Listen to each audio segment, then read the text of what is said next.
Friedrich Nietzsche, one of the most provocative thinkers in history, believed that blindly following others is the greatest mistake a person can make. To live a truly meaningful life, he argued, one must trust themselves above all else. But what does this actually mean? And how can we apply this idea to our own lives? Nietzsche's philosophy isn't just about rejecting authority for the sake of rebellion. It's about something much deeper. The realization that no external system, no tradition, no leader, and no ideology can tell you who you are or what you should become. This is what he meant when he wrote, "No one can build you the bridge on which you and only you must cross the river of life." He saw life as a personal journey, one that each person must navigate on their own terms, without blindly following the paths laid out by others. Consider the story of Siddhartha, the young man in Hermann Hesse's novel of the same name. Siddhartha is born into privilege, surrounded by teachers, priests, and wise men who claim to have the answers to life's deepest questions. But he senses something is missing. No matter how much wisdom they offer, it never feels like his own truth. So he leaves everything behind, his family, his teachers, even his closest friend, to seek his own path. Through years of struggle, failure, and experience, he finally finds enlightenment. Not from external teachings, but from his own direct understanding of life. This is exactly what Nietzsche meant. You can learn from others, but you must never let them dictate your path. Even the greatest wisdom, when followed blindly, becomes a cage. Nietzsche once said, "Whoever would be a creator must first be a destroyer."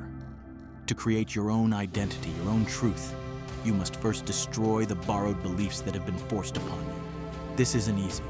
Society conditions us from birth to follow rules, to accept traditions, to obey authority without question. Most people never break free from this conditioning. One of Nietzsche's most radical ideas was that morality itself is often a tool of control.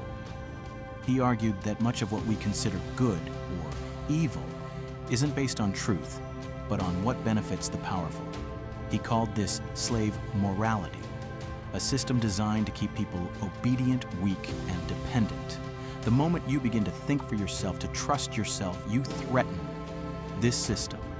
That's why society pressures individuals to conform, to seek approval, to fear standing alone.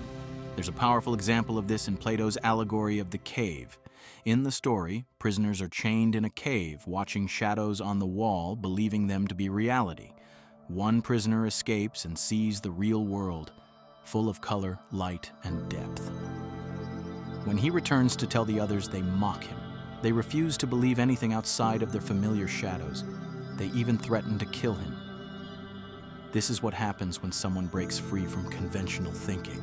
The masses reject them, not because they are wrong, but because they challenge everything people have been conditioned to believe. Nietzsche understood this deeply. He warned that the moment you stop following the herd, the world will resist you. But he also believed that this resistance is necessary. You must be ready to burn yourself in your own flame. How could you rise anew if you have not first become ashes? Transformation requires destruction of old beliefs, of false identities, of comfortable illusions. But how do you actually begin trusting yourself? How do you break free from external influence? Nietzsche believed it starts with radical self-honesty. Most people lie to themselves because the truth is uncomfortable. They follow paths they don't truly believe in. They chase goals that aren't their own. They silence their doubts because questioning too much is frightening. But Nietzsche saw questioning as the key to true strength. Take the example of Galileo. In the 17th century, the entire world believed that the sun revolved around the earth. This was the unquestioned truth. The church, the authorities, and the intellectual elite all enforced it. But Galileo, trusting his own observations, realized this belief was wrong. He was threatened, persecuted, and forced to recant his discoveries. Yet history proved him right. The truth was always there, only hidden by the weight of unquestioned belief. This is the challenge Nietzsche presents to each of us. What false beliefs are shaping your life?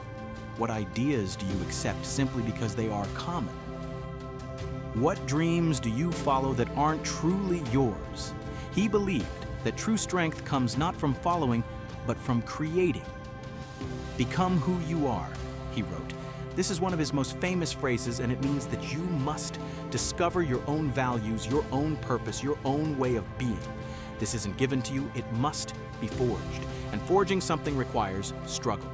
There's a famous story about a sculptor who was asked how he created such lifelike statues. He said, "I see the figure trapped inside the stone. My job is simply to remove everything that is not it." This is exactly how Nietzsche saw self-discovery. The real you already exists, but it's buried under layers of fear, social conditioning, and external expectations. Your task is to chisel away everything that is not truly you. But this process is painful. When you stop following others, you lose the comfort of certainty. You may feel lost, isolated, even afraid. Nietzsche called this state the abyss. The moment when you stand on the edge of everything you've ever known, looking into the unknown with no guidance but your own instincts. Most people turn back at this point, but Nietzsche urged us to step forward. And if you gaze long into an abyss, the abyss also gazes into you. This is the test of true self-trust, facing the unknown without retreating into comforting illusions. There is a scene in Dostoevsky's Crime and Punishment that captures this perfectly. The main character, Raskolnikov, believes he is above morality, that he can commit a crime without guilt. But after doing so, he descends into madness, the burden of his own actions, the realization that he must live with the consequences of his choices becomes unbearable. This is what Nietzsche meant by self-overcoming. True freedom comes not from rejecting morality entirely, but from creating one's own values and living with full responsibility for them. To trust yourself means to take ownership of your thoughts, your beliefs, your path. It means refusing to outsource your sense of truth to anyone else, not to society, not to religion, not to tradition, not even to Nietzsche himself. He never wanted followers, he wanted individuals, people who could think, create, and stand on their own. There's a reason why Nietzsche's idea of the Übermensch, the overman or superman, is not about domination, but about self-mastery. The Übermensch is someone who has broken free from external control, someone who has transformed themselves into their highest potential. This isn't about power over others, it's about power over oneself. But Nietzsche also warned that most people will never reach this state. The path to true self-trust is so difficult, so painful, that many choose the easier road, conformity. They seek comfort in collective beliefs, in leaders who tell them what to think, in ideologies that remove the burden of thinking for themselves. Nietzsche saw this as a tragedy, not because following others is wrong, but because it means never truly living.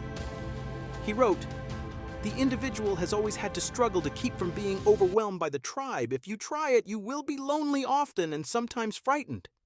But no price is too high to pay for the privilege of owning yourself. This is the ultimate message, to follow no one, to trust yourself, to take full ownership of your life. It is not an easy path. It is not a safe path, but it is the only path that leads to true freedom.